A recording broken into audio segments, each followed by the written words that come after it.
नमस्कार. आज आपण साबुदाणा बटाट्याचे पळी पापड बनवत आहोत. बनवायला एकदम सोपे आहेत. पहिल्यांदा जरी बनवले तरी अजिबात चुकणार नाही.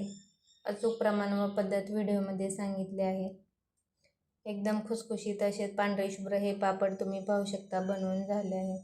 तर त्यासाठी इथे एका बाउलमध्ये 2 वाट्या मी साबुदाणा घेतला आहे. तुम्ही कोणत्याही भांड्याने किंवा मेजरिंग कप कशानेही साबुदाणा मोजून घ्या. नंतर हा स्वच्छ धुवून घेतला आहे. त्याच्यामध्ये आता पाणी घालून रात्रभरासाठी भिजत ठेवायचं आहे. तर साबुदाण्यावर 1 इंच एवढं मी वरती पाणी ठेवलं आहे, म्हणजे तो व्यवस्थित भिजला जातो, एकदम मोकळा मोकळा होतो. तर असाच रात्रभर भिजवून घेतला आहे आणि सकाळी पाहू शकता साबुदाणा व्यवस्थित भिजला गेला आहे, एकदम मोकळा मोकळा झाला आहे. साबुदाणा पूर्णपणे इथे मी मोकळा करून घेत आहे. नंतर इथे आपल्याला एवढ्या साबुदाण्यासाठी 3 कच्चे बटाटे वापरायचे आहेत. तर साबुदाणा साईडला ठेवून इथे मी बटाट्याची साल काढून घेत आहे. नंतर हा बटाटा आपल्याला किसून घ्यायचा आहे. उन्हाने वाळवणातील हा सगळ्यात सोपा प्रकार आहे. तर लहान मुले ह्या पापड्या आवडीने खातात. नक्की बनवून पहा. इथे मी किसणीचे जे मोठे होल आहेत त्या साईडने मी बटाटा किसून घेत आहे. जर तुम्ही अर्धा किलो साबुदाणा घेतला असेल तर बटाट्याचे प्रमाण वाढवू शकता. 4 ते 5 बटाटे घेऊ शकता. तर संपूर्णपणे किस मी पाण्यामध्ये 2-3 वेळा धुवून घेतला आहे व नंतर पाण्यात 10 मिनिटे असाच भिजत ठेवला आहे, जेणेकरून त्यातील स्टार्च कमी होईल. नंतर इथे एक मोठं पातेलं घेतलं आहे. तर इथे 2 वाट्या साबुदाणा आहे, त्यासाठी इथे 10 वाट्या पाणी घेतले आहे. ज्या वाटीने साबुदाणा मोजला आहे त्याच वाटीने पाणी घ्यायचं आहे.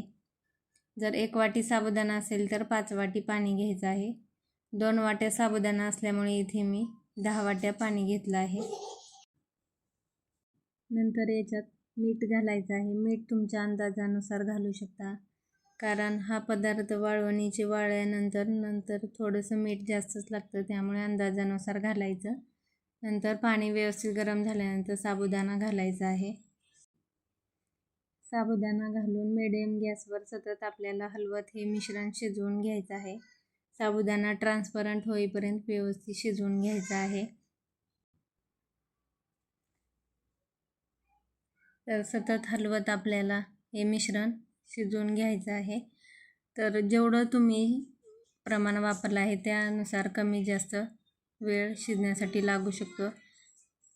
तर इथे 5 मिनिटं झाले आहेत आणि साबुदाणा हळूहळू वरती यायला सुरुवात झाली आहे.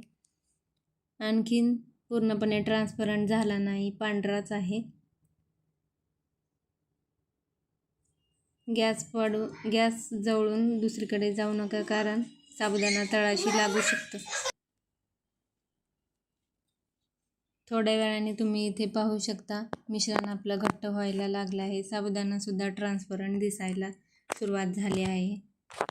मला एवढे मिश्रण शिजवण्यासाठी बरोबर 15 मिनिटे लागली आहेत. तुमचा साबुदाणा जास्त असेल तर 30-40 मिनिटेसुद्धा लागू शकतात. तर पाहू शकता साबुदाणा आपला व्यवस्थित ट्रान्सपरंट दिसायला लागला आहे. आता याच्यात आपल्याला बटाट्याचा किस घालायचा आहे.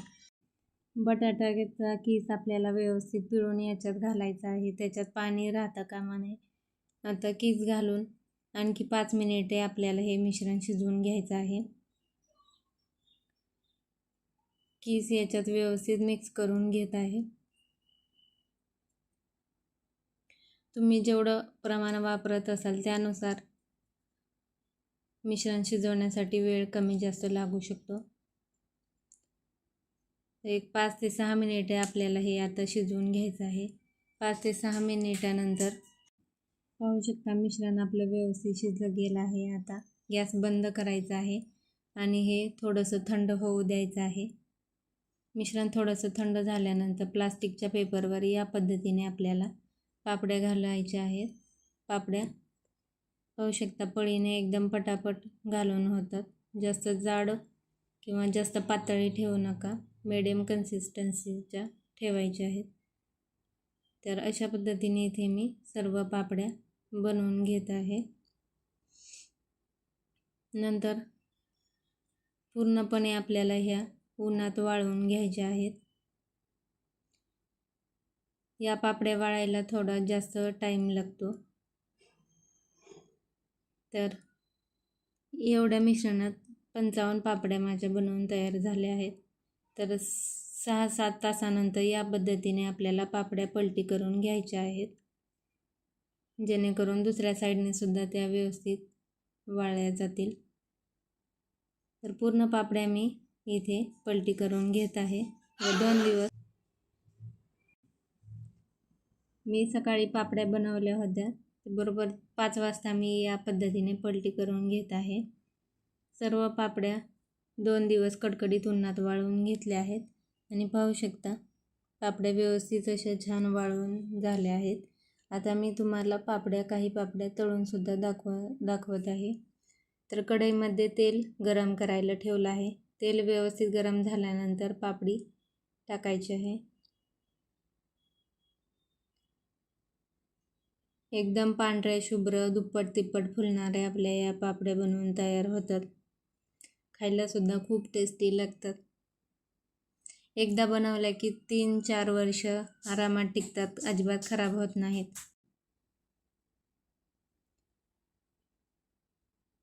तर अशाच पद्धतीने इथे मी 3-4 पापड्या तळून दाखवत आहे.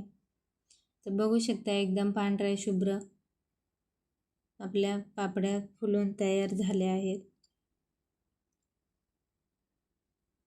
आणि बटाटा सुद्धा अजिबात केस याचा तुटलेला नाही, व्यवस्थित पापडीमध्ये दिसत आहे. एकदम खुसखुशीत पांढऱ्या शुभ्र पापड्या बनवून तयार झाल्या आहेत. व्हिडिओ आवडला असल्यास प्लीज व्हिडिओला एक लाईक नक्की करा. व्हिडिओ जास्तीत जास्त शेअर करा आणि चॅनेलला सबस्क्राईब करा. भेटूया नवीन व्हिडिओसोबत. धन्यवाद.